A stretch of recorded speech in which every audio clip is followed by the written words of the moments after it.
that's a very good question. I knew I had the ability to draw when my elder brother, Paul, gave me the thumbs up on some of my work. And I remember I remember like it was yesterday, sitting watching him. He would draw the Mad Magazine cover. I mean, he would even draw the UPC code, whatever that barcode thing. Okay. He would do it like he was a digitizer or something. It was incredible. And I used to just get it. I used to do something to me mentally, like, how is he doing that? And like he would start off and I would be sitting there watching him.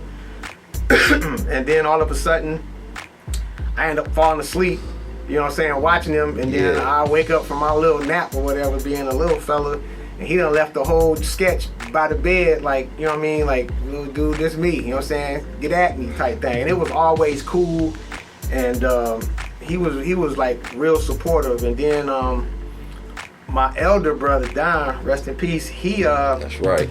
He was the one that got me involved in, you know, you gonna draw something, draw it in detail and make it look real as possible, that type of thing. And I remember I used to draw stuff and show it to him. He'd take it and ball it up and throw it away like, that's flat.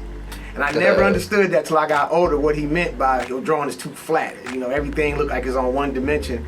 And that's how I learned about shadowing and, you know, your sense of direction, where the light is coming from and how to shade and all that good stuff. He kind of taught me that without teaching me. Well, I guess you could say he did, because he was throwing my shit away and I was pissing the hell off. But, right. You know what I'm saying? It's all good, man. And that is what I would say, let me know.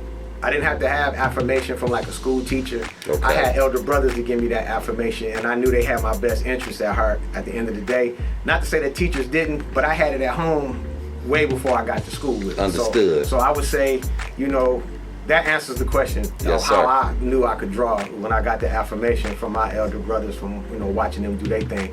And let me say this about Don, what used to bug me out, he used to draw with markers.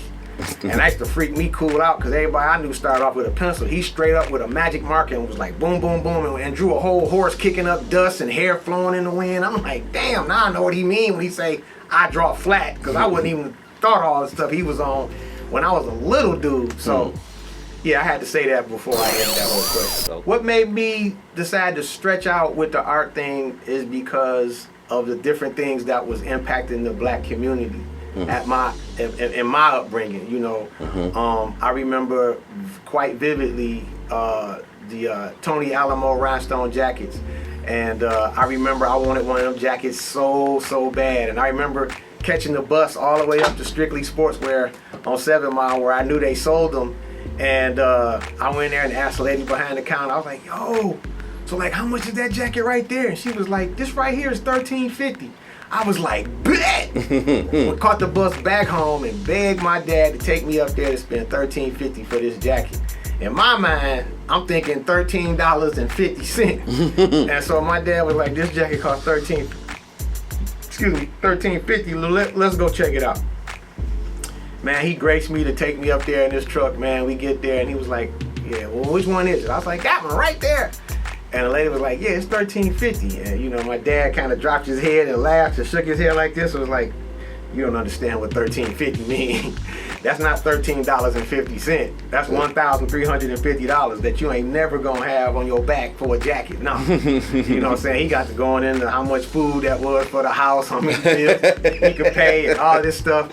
So that definitely killed it for me. And then, you know, but he at the tail end of all of that lecturing he gave me about the $13.50, I'll never forget, he said, shit, you know how to draw.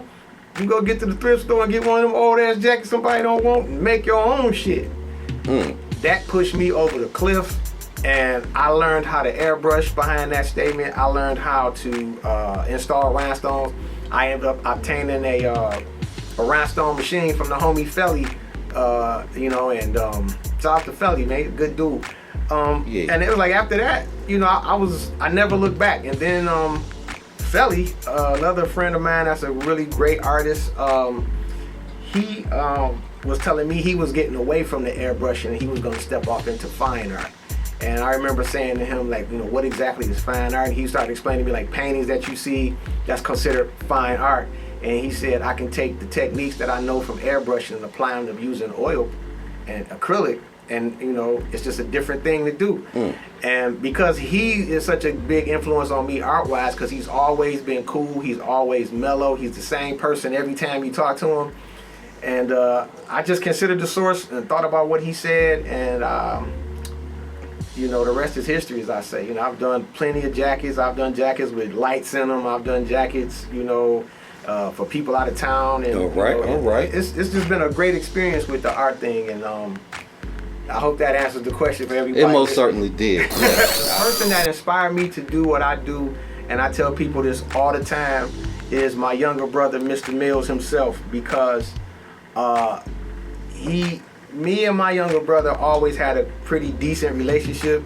We didn't see eye to eye all the time, but if he came to me with something that made some sense or he wanted to talk about something for real, I was always there for him, and likewise, he's always there for me. So, long story short, I was working as a pastry chef assistant at the Rooster Tail, and I remember when the Super Bowl came to Michigan, and Franco Harris from the Pittsburgh Steelers was throwing a private party. I made enough pedophores to fill up this room, like thousands of these things. Took forever to make all this stuff. And I'm just thinking to myself, ooh, my check about to be gravy. Look at all this work I've been putting in, And then I got my check, and it was shorter than the midget on his knees to me. I was like, what the hell is this, man? Right. And so the chef was like, that's your check. All the hours and time it matched up, but I just felt for all this work these two hands put together, you should have had more. I should have had more. And, yes. I remember going to the executive chef and saying, hey, remember when employee consultation or whatever they call it, when you starting a job and y'all having the big meeting and everybody talking whatever. He said that we could be fired at any moment. We were at will employees. That's what he said. And I said, remember when you said we were at will employees and we could get fired at any time? He was like, yeah. I said, well, the other end of that is I can quit anytime. You know what I'm saying? And he's like, oh, no. I said, well, I tell you what you're going to do, player. Mail me my last check because I'm not driving down here to pick it up. Y'all have a good day. And I left. And, he was, what the hell you mean, man? We need pay. I said, that ain't my problem no more. I'm done. This is the best y'all can pay me. I'm good. I can go do something else. And I was really frustrated. I never forget it. I was on 75 on my way back home. I called my younger brother because I was so upset. And I said, man, I got to do something else, man. I'm tired of making all these cakes and all this stuff for this place, and I'm only getting paid pennies. And my younger brother was like, yo, what you need to do is come get some of this barbershop money, my baby. I'm like, man, I can't cut no hair, dog. He was like, take your butt to school, man. And I think he told me that on like maybe a Monday. That Thursday, I was registered with Michigan Barber School. You know what I'm saying? It was not to be played with. And so, as I got through barber school and started learning the art and science of barbering, I never forget, shout out to Michigan Barber School, shout out to Mr. Allman, who said, cutting hair is just like drawing. It's just you using a different set of tools. Why did he say that and my ears heard it? It's like that, it unlocked something in my mind, and I was able to excel pretty fast when I started understanding what the tool was used for. And once I got the science of it, then the art started showing up. I started becoming better than my peers. And I was in what they call the sandbox at Michigan Barber School and had cats on the main floor coming over there checking me out. The new dude that just came out of theory class in the basement. Yeah. Ringing bells, man. And all praises to the Most High, because without his talent, these are his talents, these are his gifts. And I'm just grateful that I had the opportunity to sharpen that gift at a place that had my best interests at heart, which was Michigan Barber School. And that was it for me. And then when I got into the field, like I tell people on my Barbershop 101, you can check out on Day of the People's Barber TV on YouTube. I talk about staying up with the trends, finding out what's going on in your industry. Because if you want to make different money, you got to be able to do different things within the craft. That's right. To make that money. Say that. And, so I started learning how to use the Beijing. I was good with the razor before I started barber school. Because, shout out to Pops, who was like, you going to shave me, and if you cut me, I'm cutting you. You know what I'm saying? So when you get that kind of stuff from your Pops, you learn quick because you ain't trying to get cut. You know what I mean? So, it was a great experience at school. I stayed in the field for 2 years, and I even went back, and because I wanted to give back, I was an instructor up there for 1 year.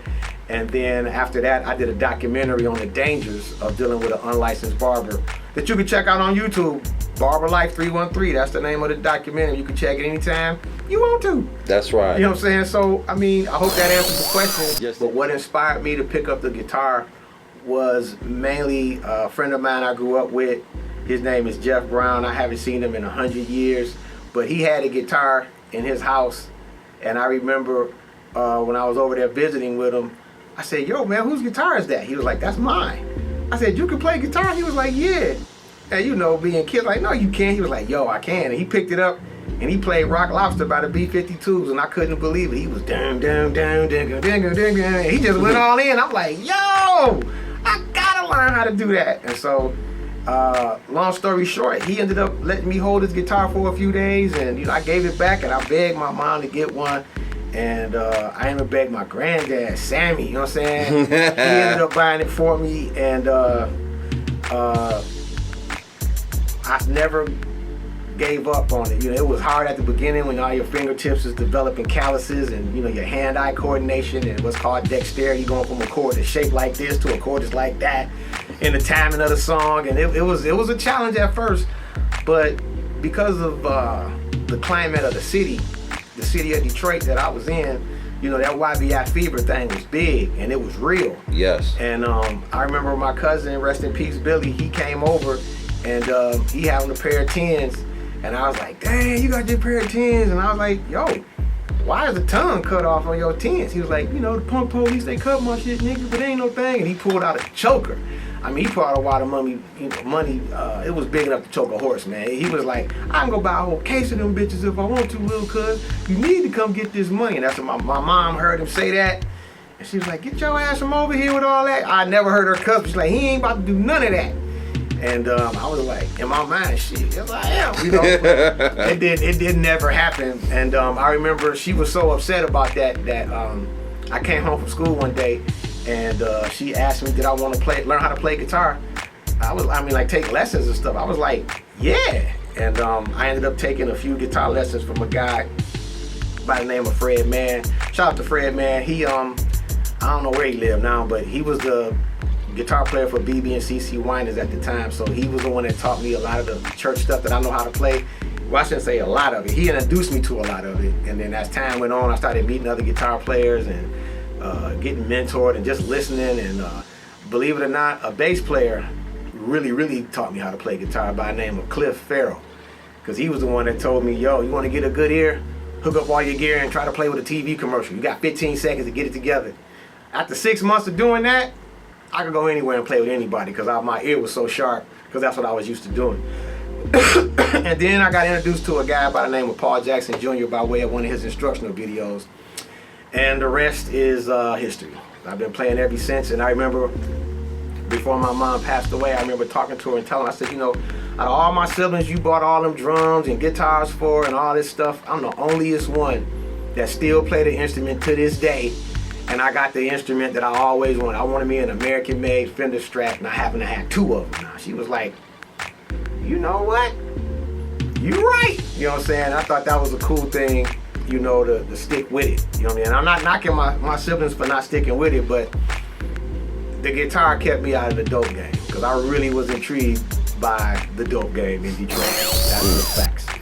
Man, all of them, Don, Randy, Janine, Mills, all of y'all, man, and to Angie. You know, my brother Matari, I can't forget him, man. Him and Shonda, man. Shout out to all of them, my nephews, Justin, Lamar, all of y'all jokers, Marcus, Carl. I got great nephews, Santana, Montana, you know what I mean? I'm out here in these streets, man. And to my little girl, Erin, man. You know what I mean? So, hey, that's it, bro. That's it. All right, then. One love. Peace.